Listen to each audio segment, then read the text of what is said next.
మానవ జాతి ఎప్పుడూ ఒకేలా లేదు.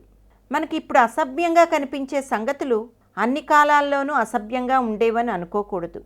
నీతి సూత్రాలు, స్త్రీ పురుష సంబంధ సూత్రాలు అనేక మార్పులు చెందుతూ వస్తున్నాయి. ఇప్పుడు మనం చెప్పుకుంటున్న రవికెల పండగ ఒకప్పుడు ఓ సాంప్రదాయంగా ఉండేది. ఈ పండగ నాడు స్త్రీలందరూ గుడికి వస్తారు. పూజలు పునస్కారాలు జరుగుతాయి. తర్వాత మహిళలందరూ తాము వేసుకొని ఉన్న రవికెలు తీసి ఒక చోట పోగుగా పడవేస్తారు. తర్వాత అక్కడికి పురుషులందరూ చేరుకుంటారు. ఒక్కొక్కరు ఒక్కో రవికను చేత పట్టుకుంటారు. సాంప్రదాయం ఏమిటంటే, ఆ రవిక ఎవరిదో ఆ స్త్రీ ఆ రాత్రంతా ఆ పురుషుడితో జత కట్టాలి. అందులో తప్పేమీ లేదు.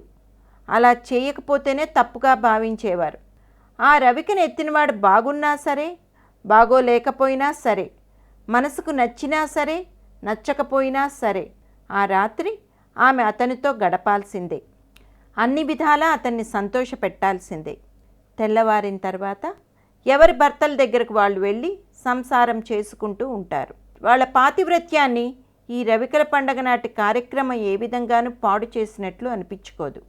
పైగా అలా చేసినందువల్ల వాళ్ళ పుణ్యం ఎక్కువ అవుతుందని నమ్మేవారు. ఇలాంటి పండగ రోజున ఓ విచిత్రం జరిగింది. ఒక స్త్రీ తన రవికను వేసి ఎలాంటి వాడు దొరుకుతాడో అని ఎదురు చూస్తూ ఉంది.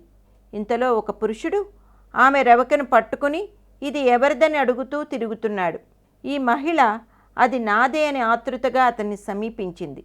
దగ్గరికి వెళ్ళి చూస్తే అది తన పాత మొగుడే. అప్పుడు ఆమె ఉసూర్మంటూ పండగ నాడు పాత మొగుడేనా అని గొణుక్కుందట.